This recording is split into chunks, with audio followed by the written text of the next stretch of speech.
tout ce qu'ils disent pour se faire convaincre, pour convaincre évidemment, ils vont utiliser soit leur position, oui, s'ils sont plus âgés, ils utilisent leur âge, ils vont utiliser soit des moyens de pression, quand on discute pour essayer de convaincre quelqu'un. C'est comme un enfant, hein.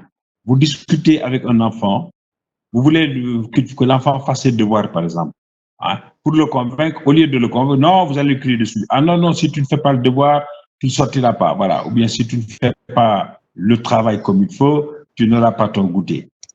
Alors, tout de suite, on utilise un peu la pression. On utilise un peu, disons, ce qu'on peut appeler le chantage. Hein. Alors, autre chose aussi, souvent, ce qu'on fait dans nos discussions, on essaie de discuter pour convaincre les gens par la manipulation, par la ruse. C'est-à-dire, on essaie de tromper. Voilà, on essaie de tromper. Quand on essaie de tromper quelqu'un, oui, quand vous dites à quelqu'un, d'accord, bon, si vous faites l'IMC, c'est très bien, vous allez réussir, vous serez journaliste et vous allez tout de suite avoir votre boulot rapidement, tout de suite, à la semaine d'après. Bon, c'est vrai, quand vous sortez de l'IMC, vous allez avoir votre travail après, mais ça va demander un peu de temps parce qu'il faudra faire un dossier, hein, oui, votre candidature dans beaucoup de situations, dans des structures. Mais alors, quand on vous dit non, non, dès que vous sortez de l'IMC, le lendemain, vous avez un boulot, bon, ça, peut-être, c'est une manière de tromper les gens. Alors, justement, tout ça, ce n'est pas convaincre. Vous allez voir, convaincre, ça n'a rien à voir avec cela. Alors, quand on parle de convaincre souvent, alors, il s'agit de voir un peu dans quelle mesure l'individu, je dis bien, peut utiliser des arguments, peut utiliser même pour amener quelqu'un à faire quelque chose, c'est-à-dire la persuasion. C'est-à-dire quoi? Qu'est-ce que c'est convaincre? Eh bien, notez-le bien, convaincre quelqu'un, c'est amener l'interlocuteur, c'est-à-dire celui avec lequel vous parlez. Ça peut être une personne, ça peut être un groupe de personnes. Donc, amener l'interlocuteur à reconnaître que vos idées, évidemment, vos propositions sont bien fondées. Alors, donc, voilà, on discute avec quelqu'un. Le fait de convaincre quelqu'un, c'est quoi? C'est tenter de persuader quelqu'un, tenter d'amener quelqu'un, hein, tenter de le faire reconnaître que ce qu'on est en train de lui dire ou les propositions qu'on est en train de lui faire sont des propositions bien fondées. Donc voilà, il ne s'agit pas de forcer, il ne s'agit pas de tromper, il ne s'agit pas de faire un chantage, mais il faut que la personne avec laquelle on discute reconnaisse elle-même, n'est-ce pas, que ce que nous lui disons, ce que nous faisons comme proposition, n'est-ce pas, tout cela, c'est bien fondé. Donc, c'est ça qui est important dans le dispositif. C'est-à-dire, voilà, à chaque fois qu'on essaie de convaincre quelqu'un, mais voilà, il faut le pousser, il faut l'amener à reconnaître ce que vous dites, c'est la réalité. Bon, alors, comment?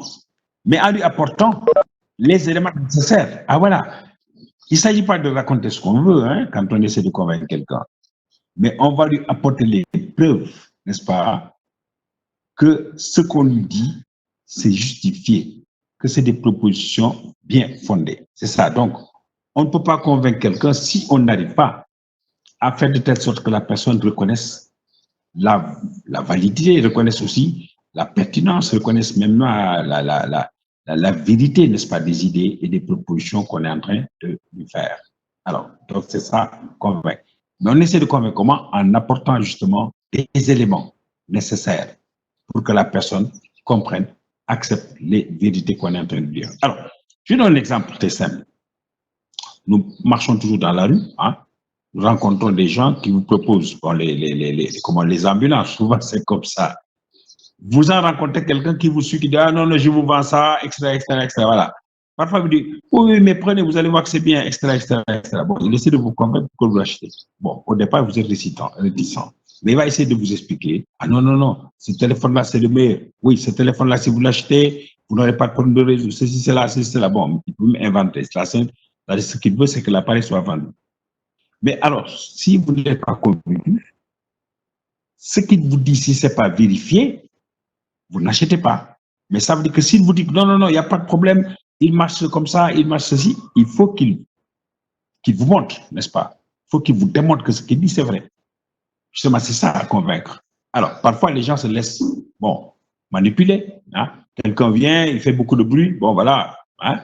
et vous vous laissez emporter un peu par les déclarations, alors que c'est pas ça. Convaincre, c'est quand même un exercice, n'est-ce pas? Disons, de réflexion, un exercice d'analyse, n'est-ce pas? On n'accepte pas le fait accompli, mais il faudrait que la personne arrive à vous donner les éléments. Je donne l'exemple, bon, intéressant.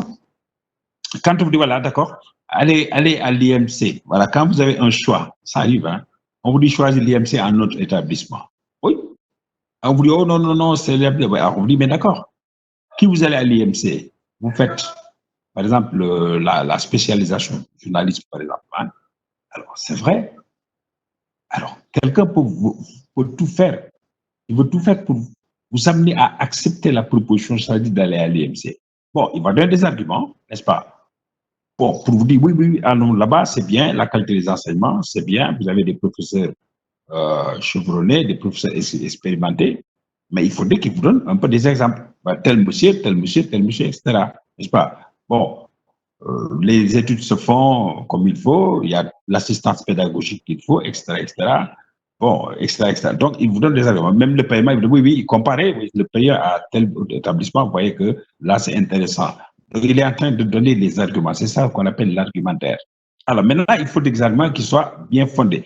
On ne va pas vous dire, oui, l'IMC est la meilleure école et vous s'en tenir là. Non. On va vous donner des arguments pourquoi l'IMC fait partie des écoles, enfin, disons, qui font la différence. C'est comme ça qu'on le dit. On vous donne des éléments pour vous dire, voilà les arguments qui montrent que l'IMC, évidemment, pourra vous permettre, évidemment, de bien suivre la formation que vous souhaitez. L'IMC vous permettra d'avoir un diplôme dans un domaine déterminé. L'IMC vous permettra, évidemment, d'avoir un peu la qualification nécessaire pour exercer le métier un jour, n'est-ce pas, après la formation. Donc voilà, tout ça, c'est ce qu'on appelle la technique de persuasion. Alors, maintenant, on va voir, pour convaincre votre auditoire, quelqu'un qui vous écoute, n'est-ce pas, ou bien des personnes qui vous écoutent, cela peut être le cas. Hein? Alors, justement, dans ce cas-là, qu'est-ce qu'il faut faire et comment il faut le faire?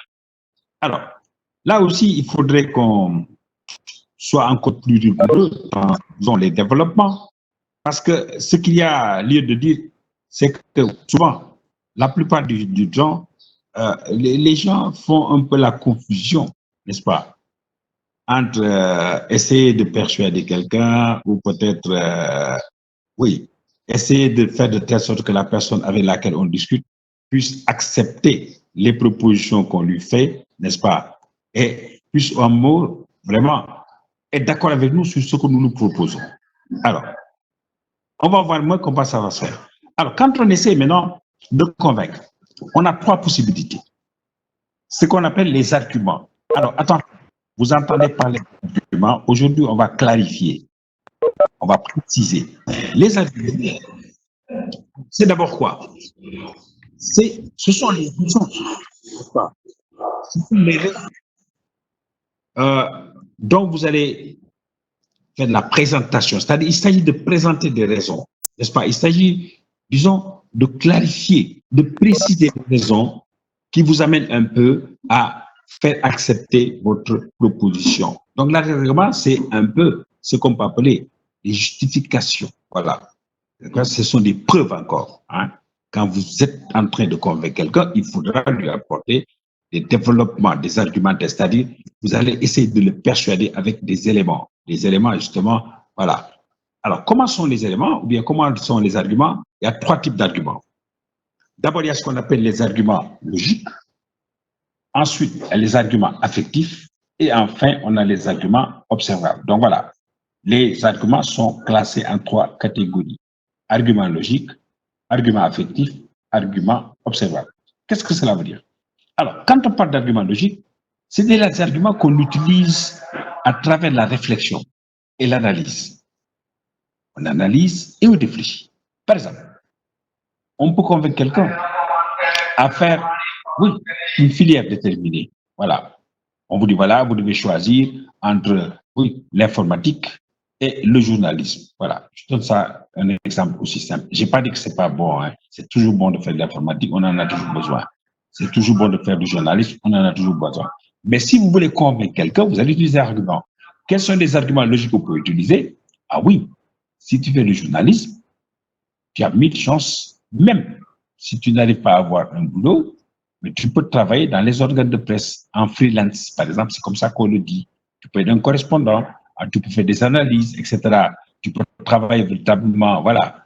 C'est ça. Alors, maintenant, de l'autre côté, quand tu dis oui, tu essaies de convaincre quelqu'un qui veut faire l'informatique, tu ne veux pas que la personne le fasse, tu veux que la personne suive ton argument, mais tu veux vraiment le dissuader. Ah oui, oui, informatique, écoute, tu peux le faire, hein, mais voilà, il y en a trop. Il y a trop de personnes qui font cette filière-là. Trop de personnes. Et c'est vrai, c'est des filières un peu, j'allais dire, je vais trouver le mot tout à l'heure. Alors, il y en a trop, il y a trop d'étudiants qui le font, il y a trop de diplômes qui le font, si bien qu'il y a des problèmes même pour pouvoir justement recruter tout ce monde-là. C'est des, voilà, je vous l'ai dit, c'est des filières saturées, des filières saturées. Alors voilà. Donc, voilà ce qu'on appelle des arguments logiques. Les arguments logiques, c'est un peu les arguments qui découlent de la réflexion, de l'analyse. Par exemple, oui, l'enfant qui est à la maison, qui fait l'entrée en sixième, il faudra lui dire, ah non, non, non, il faut prendre tes cahiers, il faut vraiment travailler à la maison. Si tu veux réussir, c'est comme ça qu'il faut faire. Hein, si tu veux réussir à ton examen, il faut travailler. Ça, c'est des arguments logiques. Alors, convaincre quelqu'un aussi avec des arguments logiques, oui, on peut parler de la réflexion, mais écoute, on peut pousser la personne à réfléchir. Mais on peut aussi pousser la personne à analyser. Prenons le cas aujourd'hui, ce qui se passe avec, oui, ce qu'on appelle les gestes de barrière, n'est-ce pas? Hein? Les gestes de barrière. Alors, souvent, on dit, voilà, la pandémie est là. Actuellement, c'est à nos portes. Hein? Maintenant, on n'a plus besoin d'argumenter sur sa présence. Tout le monde sait qu'elle est là. Maintenant, qu'est-ce qu'il faut faire? Il faut essayer de pallier tout ça. Hein? Il faut essayer disons, d'avoir des comportements et des attitudes qui permettent un peu d'éviter cette maladie. Alors, on parle maintenant de gestes de barrière. Voilà. Il faut se laver les mains, d'accord? C'est tout à fait logique. Si on ne se lave pas les mains, qu'est-ce qui va se passer? Hop, on peut tout de suite attraper le virus. Voilà. Alors, qu'est-ce qu'il faut encore faire? Il faut respecter la distance, la distanciation sociale. Oui, mais quand vous êtes avec une personne, n'est-ce pas? Si cette personne-là a avoir, disons, on parle de symptomatique et asymptomatique, c'est vrai. Hein? Alors, si la personne a le virus, mais c'est sûr qu'elle va vous passer le virus. Il n'y a pas de problème pour ça. Donc, la contamination va être faite de façon très, très simple. Alors, voilà, il faut donc éviter, n'est-ce pas, de fréquenter des lieux à fort taux de rassemblement. Quand il y a beaucoup de monde, il faut l'éviter. Pourquoi? Parce que oui, si vous y allez dans un milieu où il y a beaucoup de monde, il y a de fortes chances que quelqu'un parmi ces gens-là soit contaminé. Et c'est pour cela qu'on parle un peu de cas communautaire, justement. Quand quelqu'un a la maladie, quand c'est avéré, vous y allez, vous approchez la personne sans prendre vos précautions, logiquement, vous allez avoir un peu cela. Voilà. Donc, voilà un peu ce qu'on appelle les arguments logiques. Alors, nous en venons aux arguments affectifs. Affectif, c'est tout ce qui touche à l'affection. Ce n'est peut-être pas la réflexion, mais c'est l'affection. Oui, alors là aussi, bon, c'est vrai, hein, la pandémie, le Covid va nous servir de prétexte aujourd'hui parce que c'est le contexte que nous vivons. Alors, je vais admettre quelqu'un rapidement qui traîne un peu, qui est un peu là, il y a deux personnes, Nogaïfal et Bambakan. Excusez-moi. Hein. Alors, oui, laissez-moi. Je suis en train d'intégrer, hein, j'en ai intégré tout de suite. Il se signale, il n'y a pas de problème. Je suis en train de le faire au fur et à mesure. Il n'y a pas de raison. Bonsoir, monsieur. Bonjour, monsieur. S'il vous plaît, nous sommes sur quelle page, là, en fait? Parce que j'ai du mal à me retrouver. La persuasion. La persuasion. Bon, je ne sais pas, il y a un problème de pagination, hein, bon, de toute façon. Le cours que nous avons fait la dernière fois, hein, on avait travaillé sur les stratégies contre, stratégies offensives, etc. C'est page 9, page 9. Voilà, page 9, très bien, voilà. J'ai l'ordinateur comme ça, et je ne veux pas dérégler un peu l'organisation. C'est bon? Page 9. On peut y aller, hein? Alors, donc, je disais tantôt,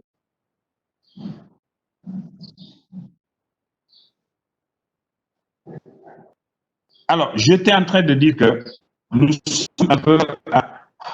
Excusez-moi, pour des mesures d'ordre pédagogique, je vais couper le micro, hein, le temps de terminer, et après, ce sera à votre tour pour poser des questions. C'est bon? Alors, j'en suis aux arguments affectifs. Alors, les arguments affectifs, oui. Par exemple, on dit, attention, il y a des menaces très graves, n'est-ce pas? Le Covid-19 est là, n'est-ce pas? La pandémie est là, coronavirus, bien coronavirus est là, présent. Alors, si vous n'observez pas, n'est-ce pas, disons les recommandations d'ordre médical, eh bien voilà, vous risquez d'avoir la maladie. Mais justement, la maladie, ça tue. Oui. Voilà, si on n'a pas la chance vraiment d'avoir un bon dispositif sanitaire, vous pouvez en mourir. Et alors, ça c'est intéressant comme argument. Mais encore d'autres arguments plus intéressants par rapport à ça. Oui, c'est une maladie extrêmement dangereuse. Extrêmement dangereuse parce que quand ça vous prend, non seulement vous êtes mis en quarantaine, hein, ça va vous prendre beaucoup de temps et tout de suite vous allez être coupé des relations, n'est-ce pas, du lien familial parce que vous allez être tout seul, n'est-ce pas, quelque part dans un hôpital, n'est-ce pas? Et aussi, ça va peut-être attaquer vos organes vitaux. Oui, et c'est le cas. Hein. Par exemple, les gens qui ont la maladie, ils ont des troubles respiratoires, par exemple, n'est-ce pas? Et on va vous dire, voilà, tout ça, c'est des arguments affectifs. On essaie de vous toucher le cœur, n'est-ce pas? Alors, toucher le cœur, ça veut dire, c'est la sensibilisation. Des arguments affectifs. Des arguments affectifs. C'est quoi? Des arguments que vous allez sentir. Des arguments qui vous permettront de flairer le danger, n'est-ce pas, de cette maladie. Des arguments qui vont faire de telle sorte que, même si du point de vue logique, vous n'arrivez pas à accepter, mais du point de vue affectif, vous allez accepter. C'est ce qu'on appelle les coups de semence. Oui, ah oui, ça tue. Ah bon? Ça tue. C'est une maladie qui tue. Si on n'a vraiment pas la chance, si on ne prend pas certaines précautions, on peut avoir la maladie. Mais si on a la maladie, il y a il y a des risques. Donc, le pronostic vital va être engagé. Voilà, c'est comme ça qu'on dit.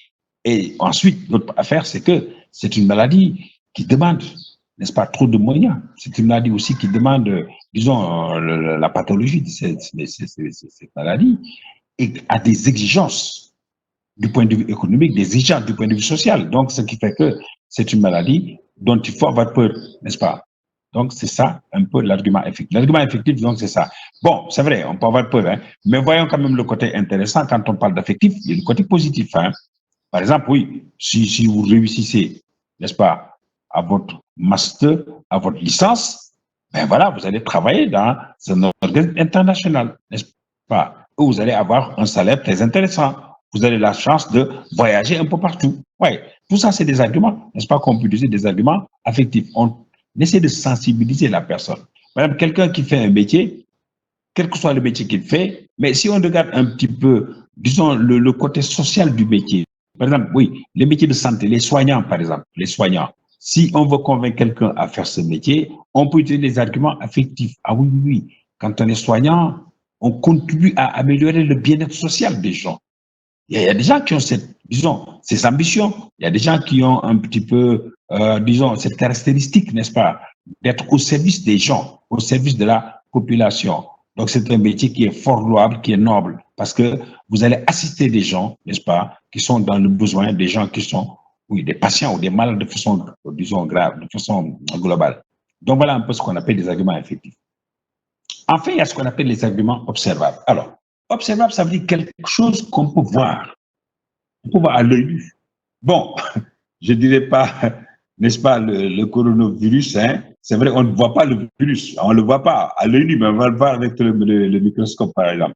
Mais alors, observable, c'est quand vous avez les arguments observables, les arguments, vous voyez. Alors, oui, quand vous dites oui, ah oui, oui, c'est une réalité. Il y en a qui disent, ah non, non, ah bon, oui. Regardez, par exemple, telle personne, n'est-ce pas, a fréquenté des gens, n'est-ce pas, qui ont la maladie. Et systématiquement, automatiquement, ils ont été contaminés. Voilà, ça c'est l'argument logique. Argument affectif, ah oui, oui, oui. L'argument, c'est une maladie dangereuse, hein, parce que ça tue. C'est une maladie parce que ça tue. On a vu beaucoup de morts qu'il y a. Donc, c'est une maladie qui peut vraiment poser des problèmes. Alors, argument affectif. Alors, la personne continue à réciter. Observable. Ah oui, regarde ce qui s'est passé. Au Sénégal, on était à 2. Aujourd'hui, on est à 25 morts. Regarde les États-Unis. Oui, aujourd'hui, les États-Unis en sont à 89 000 décès. 89 000 décès. Oui, Italie, par exemple. Hein? Tant, on donne le chiffre. Alors, justement, ce qu'on appelle des arguments observables. C'est ça, les arguments observables. Oui, c'est des arguments qu'on peut voir, qu'on peut sentir. On peut même montrer à la télé, par exemple, regarder les images, n'est-ce pas? Si on essaie de convaincre un peu n'est-ce pas, du caractère dangereux de cette maladie, on regarde tout l'arsenal qu'on utilise, tous les moyens qu'on utilise, tous les appareils qu'on utilise. Mais justement, ça, c'est une manière de convaincre les gens pour leur dire, ah oui, regardez, ce n'est pas la farce, c'est une réalité. Regardez, par exemple, le bilan, enfin, écoutez, regardez le bilan qu'on fait toujours à la télé, on vous parle de la progression, n'est-ce pas, du taux de progression de la maladie. Voilà, donc ce qui fait que ce sont des arguments observables. Alors, observable aussi, oui, je veux dire, hein, il y a le côté négatif comme le côté positif. Hein, observable. Voilà, par exemple, oui, quelqu'un, vous savez, souvent les gens posent des problèmes quand ils veulent faire des choix de carrière. Hein. Par exemple, oui, on dira, ah oui, ceux qui font journalisme, regardez, quand vous regardez par Walfadjri, vous avez d'anciens ou d'anciennes étudiantes de l'IMC, hein, qui sont aujourd'hui journalistes à Walfadjri. Vous voyez, là tout de suite, on regarde, c'est ce qu'on appelle des arguments observables.